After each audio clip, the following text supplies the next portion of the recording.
Hello everyone, welcome to my channel savvy with Ashok. Friends, आज हम एक केस स्टडी देखेंगे जो कि एनपीए प्रोविजनिंग कैलकुलेशन पर बेस्ड है। और ये केस स्टडी फ्रेंड्स आपके सितंबर 2021 के एग्ज़ाम में पूछी गई थी। एग्जैक्टली वही केस स्टडी है।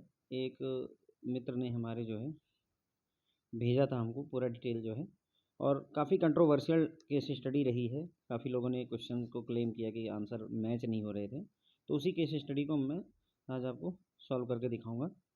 तो देखिए, क्वेश्चन है कि a loan become NPA on 10 January 2014 with an outstanding of 300 crore. This loan has collateral support of 100 crore. तो इतना डेटा दिया होता, बहुत ज़्यादा डेटा दिया भी नहीं था। तो एक लोन है जो कि एनपीए हो जाता है 10 जनवरी 2014 को।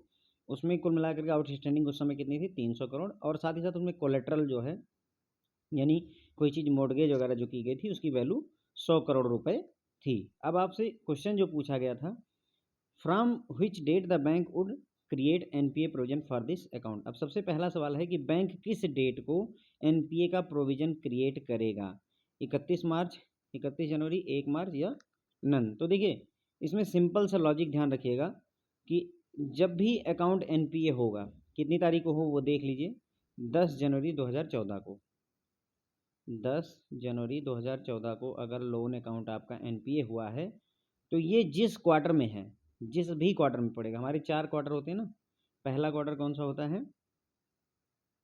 अप्रैल से लेकर के जून तक। उसके बाद में दूसरा क्वार्टर क्या होता है? जुलाई से लेकर के सितंबर तक। तीसरा क्वार्टर क्या होता है? ये पहला क्वार्टर हो जाएगा, दूसरा क्वार्टर हो जाएगा। तीसरा क्वार्टर होता है फ्रेंड्स हमारा अक्टूबर से लेकर के दिसंबर तक, अक्टूबर नवंबर दिसंबर 3 महीने का। और उसके बाद में जनवरी से लेकर के मार्च तक, ये चौथा क्वार्टर हो जाता है। तो ये कुल मिलाकर के 4 क्वार्टर हैं। हर एक क्वार्टर की एक लास्ट डेट होती है। तो जैसे अगर हम अप्रैल मई जून की बात करें तो इसमें 30 जून लास्ट डेट हो जाएगी, है ना। और जुलाई अगस्त सितंबर में बात करें तो इसमें मेरे ख्याल से 30 सितंबर या 31 सितंबर, वो आप देख लेना डेट एग्जैक्टली ना। उसके बाद में 31 दिसंबर लास्ट डेट हो जाएगी इसमें। और मार्च वाले में 31 मार्च लास्ट डेट हो जाती है। तो जो भी क्वार्टर की लास्ट डेट होती है फ्रेंड, उसी दिन एनपीए का प्रोविजन क्रिएट करता है बैंक, जिस क्वार्टर में। अब मान लीजिए 31 मार्च दो सॉरी 10 जनवरी 2014 जो है डेट पड़ रही है, ये किस क्वार्टर में है? तो हमारी जनवरी फरवरी मार्च, है ना, जनवरी फरवरी मार्च 2014 वाले क्वार्टर में पड़ रही है। तो अगर इसमें पड़ रही तो मार्च के एंड में वो प्रोविजनिंग करेगा बैंक। और 31 मार्च लास्ट डेट है, इसलिए 31 मार्च को प्रोविजन क्रिएट किया जाएगा। अब एक और एग्जांपल देख लीजिए। मान लीजिए जो है 15 अगस्त के दिन जो है, 15 अगस्त 2021 को मान लीजिए कोई अकाउंट एनपीए होता है। अब इसमें प्रोविजन कब क्रिएट होगा? 15 अगस्त। तो देखिए कौन सा क्वार्टर चल रहा होगा? देखते हैं। जून जून जून जुलाई अगस्त सितंबर, है ना। जुलाई अगस्त और सितंबर, ये क्वार्टर चल रहा होगा। तो सितंबर की जो लास्ट डेट होगी, उस डेट को इसमें प्रोविजन क्रिएट किया जाएगा। अगर 30 सितंबर लास्ट डेट है तो 30/9 को, अगर 31 लास्ट डेट होगी, जो भी डेट होती होगी वो देख लीजिए आप, ठीक है। तो मतलब कहने का ये है कि जो लास्ट डेट होगी उस पर्टिकुलर क्वार्टर की, उसी पर ही प्रोविजन क्रिएट किया जाता है। तो सितंबर 30 का होता है, तो 30 सितंबर जो है लास्ट डेट होगी, है ना। 30 सितंबर 2021 को उसमें प्रोविजन क्रिएट हो जाएगा। तो ये क्वेश्चन हमारा क्लियर हो जाता है। उसके सपोर्ट में ये सारी बातें जो मैंने आपको समझाई वही यहाँ पर लिखी हुई हैं। आप इसको चाहे पढ़ लीजिए, अदरवाइज छोड़ भी सकते हैं। मैंने समझा दिया है आपको। जिस भी क्वार्टर में होगा उसके एंड डेट को आपको प्रोविजन करना होता है। प्रोविजन मतलब वो प्रोविजन खाते में डेबिट या क्रेडिट जो भी होता है हो जाता है, ठीक है। उसके बाद में क्वेश्चन नंबर दो देखिए। How much provision for this loan account at stage of NPAs substandard assume no recovery came in this account. अब इस पर बहुत सारे डिस्कशन हुए हैं। मतलब जो टेलीग्राम ग्रुप है उसमें खूब सारा डिस्कशन किया है आप लोगों ने। तो देखिए, पहला जो कंसर्न है लोगों का कि assume no recovery came in this account, कोई रिकवरी आई नहीं है। इसका क्या मतलब होता है फ्रेंड्स कि जैसे 300 करोड़ रुपए की आउटस्टैंडिंग है, उसमें 100 करोड़ रुपए का कोलेटरल लगा हुआ है, 100 करोड़ रुपए की रियलाइजेबल वैल्यू ऑफ सिक्योरिटी है। अब कोई रिकवरी नहीं आई है, इसका मतलब है कि 300 करोड़ रुपए का हमारा आउटस्टैंडिंग अभी भी है, और 100 करोड़ रुपए का हमारे पास में एक तरीके से समझ लीजिए कोलेटरल मौजूद है। ओके। अगर मान लीजिए बैंक ये कहता कि हमने 50 करोड़ की रिकवरी कर ली थी इस अकाउंट में, मान लीजिए इसी क्वेश्चन में कहता कि नो रिकवरी की जगह कि बैंक ने 50 करोड़ की रिकवरी कर ली है। अगर वो कहता तो भाई 300 करोड़ की आउटस्टैंडिंग थी, 50 करोड़ रुपए की आपने रिकवरी कर ली, तो अब आउटस्टैंडिंग कितनी हो जाती? 250 करोड़ रुपए हो जाती। तो नो रिकवरी क्लेम का मतलब ये वाला होता है फ्रेंड्स। ओके, क्लियर हो गई बात? क्योंकि कई लोग ये उसको कोलेट्रल से जोड़ करके, रियलाइजेबल वैल्यू ऑफ सिक्योरिटी से जोड़ कर देख रहे थे, तो ये बात अब क्लियर रखिएगा। उसके बाद में अब एनपीएस सब स्टैंडर्ड में ये 4 ऑप्शन हैं, आइए देखते हैं। देखिए इसमें एनपीएस सब स्टैंडर्ड में मैं आपको समझा दूँ, कुछ गाइडलाइंस हैं, उनको अगर ध्यान रख करके चलेंगे तो क्लियर हो जाएगा। इन केस ऑफ सब standard loan, loan is either secured और अनसिक्योर्ड फ्रॉम द बिगिनिंग। कोई भी लोन या तो सिक्योर्ड होगा फ्रेंड्स, या तो अनसिक्योर्ड होगा शुरुआत से ही। अब इस बात का क्या मतलब है? अब unsecured loan is defined as loan where the realisable value of security is not more than 10% of outstanding loan. तो किसी लोन को हम अनसिक्योर्ड कब कहेंगे? जब उसमें जो रियलाइजेबल वैल्यू, जो सिक्योरिटी आपके पास है, अगर उसकी वैल्यू 10% से, है ना, ज़्यादा नहीं है, यानी 10% तक अगर है, क्या रियलाइजेबल वैल्यू ऑफ सिक्योरिटी की जो वैल्यू है वो आउटस्टैंडिंग लोन का अगर 10% तक है, तो फ्रेंड्स उसे हम अनसिक्योर्ड लोन कहेंगे। एग्जाम्पल के जरिए समझिए, मान लीजिए कोई 100 करोड़ रुपए का आउटस्टैंडिंग लोन है आपका, उसमें 5 करोड़ रुपए की आपके पास में सिक्योरिटी अवेलेबल है, कोलेट्रल अवेलेबल है, सिक्योरिटी अवेलेबल है। तो अगर 100 करोड़ रुपए में 5 करोड़ रुपए कितने परसेंट होगा? ऑब्वियसली 5% होगा। तो इसमें हम देख पा रहे हैं कि जो सिक्योरिटी है वो 10% से कम है। कितनी है? 5 ही परसेंट तो है। तो अगर सिक्योरिटी जो है 10% से कम है, 10% तक है, तो फ्रेंड्स उसे हम अनसिक्योर्ड लोन बोलेंगे। तो क्या इस लोन को हम अनसिक्योर्ड बोलें या सिक्योर्ड बोलें? तो इसे हम अनसिक्योर्ड बोलेंगे। क्यों?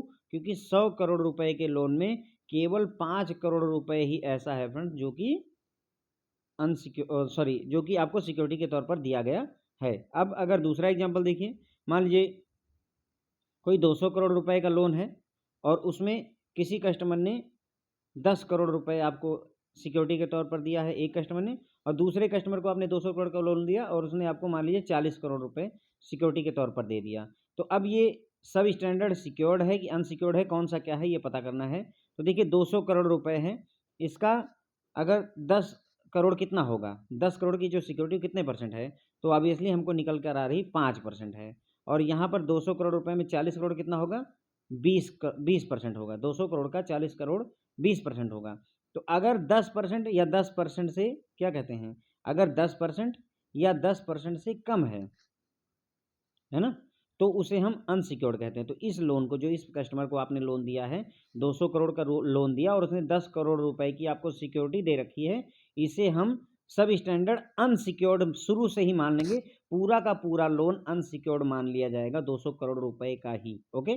और जिसने 40 करोड़ रुपए की आपको एफडी दे दी, कोलेटरल दे दिया, मॉर्गेज करवा दिया, उस केस में अब यहाँ 20% है, यानी कि हमारे पास 10% से ज़्यादा जो है हमारे पास कोलेटरल सिक्योरिटी है या रियलाइजेबल वैल्यू ऑफ सिक्योरिटी है, तो ऐसे लोन को हम सिक्योर्ड लोन मानेंगे सिंस द बिगिनिंग। ये बात मैंने आपको प्रोविजनिंग वाले चैप्टर में 27 नंबर चैप्टर आई थिंक है, उसमें बाकायदा बताई हुई है, समझाई हुई है, लेकिन बहुत सारी कंट्रोवर्सी है, इसलिए मैं एक बार फिर से आपको बता दे रहा हूँ। ठीक है। तो कोई भी लोन अनसिक्योर्ड कब मानेंगे? देखिए यहाँ पर कहा गया ना कि कोई भी लोन, यहाँ पर जो सब स्टैंडर्ड लोन होते हैं वो या तो सिक्योर्ड होंगे या तो अनसिक्योर्ड होंगे, दोनों एक साथ नहीं होते हैं। या तो सिक्योर्ड है या तो अनसिक्योर्ड है। सवाल यह है कि अनसिक्योर्ड किसे माने और सिक्योर्ड किसे माने। तो गाइडलाइन सिंपल सी है कि अनसिक्योर्ड उसे मान लीजिए जिसमें जो सिक्योरिटी है वो 10% तक हो। ध्यान दीजिए, मैं बराबर कह रहा हूँ, अगर 10% तक है, यानी 100 करोड़ के लोन में यदि 10 करोड़ रुपए तक की सिक्योरिटी है, तो उसे अनसिक्योर्ड मानिए, क्योंकि 100 करोड़ का 10% 10 करोड़ होता है। 10% तक अगर जो है आपके पास सिक्योरिटी है, then it is a unsecured loan. अगर 10% से ज़्यादा है, 10% से ज़्यादा, जैसे इसी लोन में 10 करोड़ की जगह 20 करोड़ सिक्योरिटी हो जाए, 11 करोड़ सिक्योरिटी हो जाए, 15 करोड़ सिक्योरिटी हो जाए, उस केस में इसे सिक्योर्ड लोन मान लिया जाता है। तो ये बात इतनी क्लियर हो जाती है। अब कोई डाउट मन में रखिएगा नहीं। फॉर सब standard asset the provisioning is percentage of outstanding balance. जितना भी आउटस्टैंडिंग बैलेंस होता है उसी के ही परसेंटेज पर प्रोविजनिंग की जाती है। Also it is not calculated separately for secured और अनसिक्योर्ड पोर्शन। देखिए ये बात जो है ध्यान देने की जरूरत है, इसीलिए कंट्रोवर्सी क्रिएट ही हुई थी कि हम यहाँ पर गड़बड़ हो गए थे थोड़ा सा सोचते समय। तो कैलकुलेट करते समय सिक्योर्ड पोर्शन और अनसिक्योर्ड पोर्शन के लिए अलग से कैलकुलेशन नहीं किया जाता है। क्यों? क्योंकि मैंने आपको शुरू में ही बताया फ्रेंड्स कि या तो आपका सब स्टैंडर्ड सिक्योर्ड होगा या तो सब स्टैंडर्ड अनसिक्योर्ड होगा। पूरा का पूरा लोन आप डिसाइड कर सकते हो कि ये सिक्योर्ड है या अनसिक्योर्ड है, उसमें पार्ट नहीं होता। अनसिक्योर्ड कैसे डिसाइड करते हैं? 10% तक अगर सिक्योरिटी है तो उसे अनसिक्योर्ड कह देते हैं, अगर 10% से ज़्यादा है तो उसे सिक्योर्ड कह देते हैं। जैसे अपना एग्जाम्पल है, उसमें कितना है? 300 करोड़ रुपए आउटस्टैंडिंग है और 100 करोड़ रुपए की आपके पास सिक्योरिटी पड़ी हुई है। अब अगर हम 300 करोड़ रुपए का 10% निकालें तो 30 करोड़ रुपए है। 30 करोड़ से ज़्यादा है ना हमारे पास, 100 करोड़ है भाई, तो इसका मतलब 10% से ज़्यादा है, इसलिए ये सिक्योर्ड सब स्टैंडर्ड लोन होगा। कैसा होगा फ्रेंड? सिक्योर्ड सब स्टैंडर्ड लोन आपके लिए बन करके आएगा। उसके बाद में सब स्टैंडर्ड एसेट पर जो प्रोविजनिंग की जाती है आउटस्टैंडिंग बैलेंस पर की जाती है। सिक्योर्ड और अनसिक्योर्ड पोर्शन के लिए अलग से नहीं कैलकुलेट करते, करेंगे कैसे? क्योंकि या तो लोन सिक्योर्ड होगा या तो अनसिक्योर्ड होगा। अब गाइडलाइन की बात करें तो सिक्योर्ड जो सब स्टैंडर्ड सिक्योर्ड अगर आपका लोन है तो 15% की प्रोविजनिंग है, अगर अनसिक्योर्ड है तो 10% और ले लीजिए, 25% की जाती है। ठीक है, ये प्रोविजनिंग नाम्स हो गए। सब स्टैंडर्ड सिक्योर्ड के लिए 15%, सब स्टैंडर्ड अनसिक्योर्ड के लिए 25%। इसी में एक और एक्स्ट्रा गाइडलाइन है यहाँ पर कि अगर इंफ्रास्ट्रक्चर के लिए है तो इसे 25% या 20% कर दीजिए। अगर इंफ्रास्ट्रक्चर लोन है तो उसे अनसिक्योर्ड के लिए भी 20% करते हैं, 25% प्रोविजनिंग नहीं करते हैं। लेकिन नॉर्मली वो पूछा नहीं जाता, इसलिए मैं सिर्फ छोटा सा जिक्र कर रहा हूँ। सिंपली आप याद रखिए कि सब स्टैंडर्ड सिक्योर्ड लोन है 15% की प्रोविजनिंग कीजिए, सब स्टैंडर्ड अनसिक्योर्ड लोन है 25% की प्रोविजनिंग कीजिए। बट ध्यान दीजिए, आप outstanding without considering ECGC coverage available R securities available. ये सबसे इंपॉर्टेंट लाइन है कि ना तो ईसीजीसी का कवरेज, मान लीजिए कहता है ईसीजीसी का हम 50% कवरेज देंगे, कोई मतलब नहीं है इस बात का, या 300 करोड़ रुपए का लोन है मान लीजिए और उसमें आपको 200 करोड़ की सिक्योरिटी अवेलेबल है, या मैं कहता हूँ 300 करोड़ की सिक्योरिटी क्यों ना अवेलेबल हो, 500 करोड़ की एफडी आप रखवा दीजिए और 300 करोड़ का लोन ले लीजिए, फिर भी ये 500 करोड़ इसके लिए बेकार हैं। बेकार हैं एकदम, क्यों? क्योंकि सिक्योरिटीज को और ईसीजीसी के कवरेज को कंसीडर ही नहीं किया जाता है। सीधे सीधे जो भी सिक्योर्ड लोन का है उसका 15% कैलकुलेट कर लीजिए। अगर सिक्योर्ड लोन है तो सब स्टैंडर्ड सिक्योर्ड लोन है तो उसका 15% सीधे आउटस्टैंडिंग का 15% निकाल दीजिए।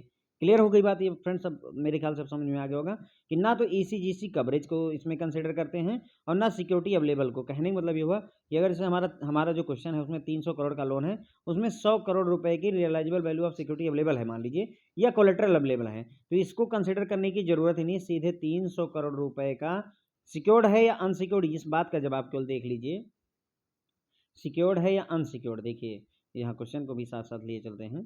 पूछ रहा है कि सब स्टैंडर्ड अगर है तो उस केस में आपको कितनी प्रोविजनिंग करनी है। क्वेश्चन में क्या था देख लीजिए, ये था ना कि आउटस्टैंडिंग 300 करोड़ रुपए है और कोलेट्रल 100 करोड़ रुपए का है। तो पहली बात, ये सब स्टैंडर्ड सिक्योर्ड है या अनसिक्योर्ड है? तो भाई 300 करोड़ रुपए की आउटस्टैंडिंग है और 100 करोड़ रुपए की हमारे पास में सिक्योरिटी अवेलेबल है। तो ये 100 करोड़ रुपए क्या 300 करोड़ रुपए के 10% से ज़्यादा हैं या नहीं है? तो 10% से ज़्यादा हैं। इसका मतलब ये पूरा का पूरा लोन सिक्योर्ड होगा।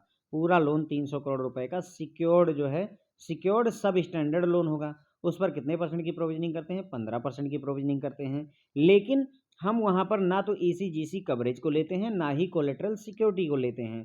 तो अगर 300 करोड़ रुपए का आपको सीधे-सीधे 15% निकालना है, समझिए मैं 300 करोड़ का 15% क्यों निकाल रहा हूँ? क्यों नहीं मैं 300 करोड़ में से 100 करोड़ रुपए घटा देता? 100 करोड़ नहीं घटाएँगे। क्यों? क्योंकि सब स्टैंडर्ड के केस में यही गाइडलाइन है कि आपको ना तो ईसीजीसी कवरेज को कंसीडर करना होता है, ना ही जो भी सिक्योरिटी अवेलेबल उसको कंसीडर करना होता है। ये मैंने आपको लेक्चर में बाकायदा समझाया हुआ है, पहले भी 1-2 एग्जाम्पल दे करके लेक्चर दिए हुए हैं। बट यहाँ पर फिर से समझ लेते हैं कि अगर मैं 300 करोड़ रुपए पर ही जो है 15% क्यों निकाल रहा हूँ?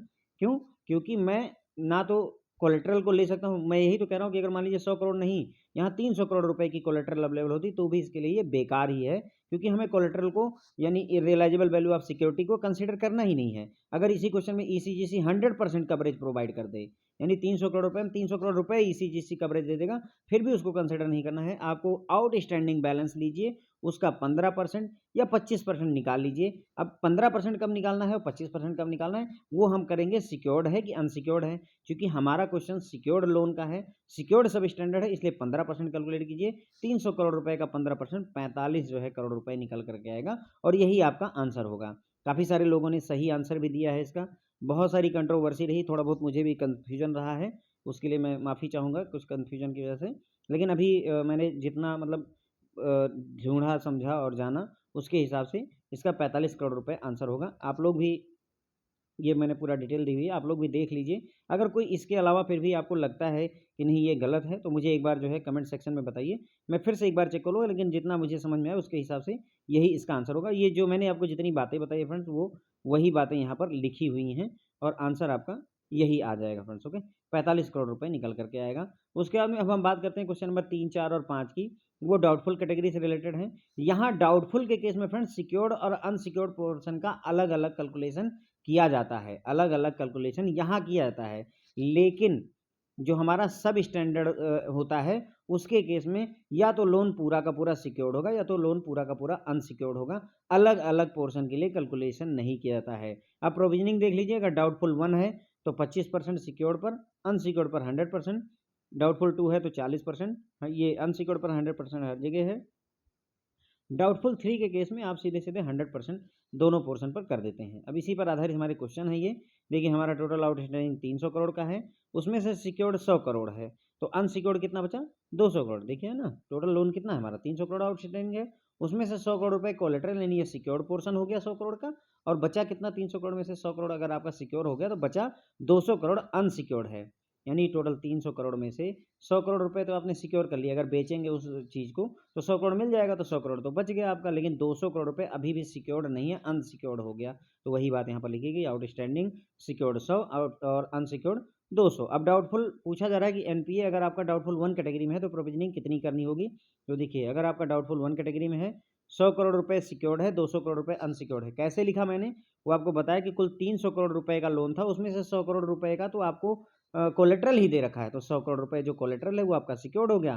300 करोड़ में से अगर 100 करोड़ सिक्योर हो गया तो 200 करोड़ रुपए आपके अनसिक्योर्ड हो गए। ओके, अब 100 करोड़ ये हो गया, 200 करोड़ ये हो गया, इसका 25%। क्यों? क्योंकि डाउटफुल 1 है तो उसमें सिक्योर्ड पर 25%, अनसिक्योर्ड पर 100% की प्रोविजनिंग की जाती है। तो 25% निकालेंगे 100 का तो 25 करोड़ निकल आएगा, 200 करोड़ का 100 पर निकालेंगे 200 करोड़ निकल आएगा, दोनों को जोड़ेंगे तो 225 करोड़ रुपए की आपको प्रोविजनिंग करनी होगी। अगर क्वेश्चन मतलब जो है हमारा जो एनपीए है वो डाउटफुल 1 की कैटेगरी में है, तो ये आपका आंसर हो गया। देखिए ये भी आंसर मैच हो गया, इसके पहले के सारे आंसर मैच हुए हैं। अब अगर डाउटफुल 2 है तो उसमें कितना प्रोविजनिंग करेंगे, तो इसको भी देख लीजिए। अगर डाउटफुल 2 में है तो ये, हाँ ठीक है, डाउटफुल 2 में है, सिक्योर्ड पोर्शन आपका 100 करोड़ है, अनसिक्योर्ड पोर्शन आपका 200 करोड़ है। कैसे लिखा वो मैंने आपको बता दिया, 300 करोड़ के लोन में 100 करोड़ रुपए की रियलाइजेबल वैल्यू ऑफ सिक्योरिटी है या कोलेटरल है, 200 करोड़ ऐसा है जो कि अभी भी फंसा पड़ा है हमारा। तो 40% का प्रोविजन करेंगे सिक्योर्ड पर, 100% का अनसिक्योर्ड पर करेंगे, तो 100 करोड़ का 40% निकालेंगे 40 करोड़, 200 करोड़ का 100% निकालेंगे 200 करोड़ निकल करके आ जाएगा। तो कुल मिलाकर के 240 करोड़ रुपए की प्रोविजनिंग करनी होगी डाउटफुल 2 के केस में। ये देखिए 240 करोड़ रुपए की टोटल प्रोविजनिंग करनी थी। उसके बाद में डाउटफुल 3 की अगर बात करें तो डाउटफुल 3 के केस में अब आप प्रोविजनिंग सेम पैटर्न की क्वेश्चन है, इसमें कुछ डिफरेंट नहीं है। यहाँ पर 100 करोड़ रुपए सिक्योर्ड है, 200 करोड़ रुपए अनसिक्योर्ड है।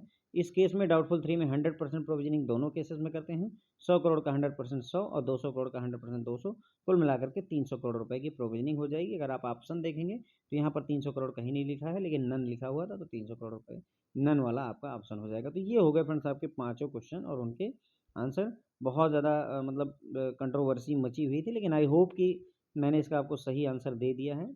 और आप लोग देख लीजिए, अगर कोई भी आपके मन में डाउट है तो प्लीज़ कमेंट सेक्शन में बताइए। Thank you so much.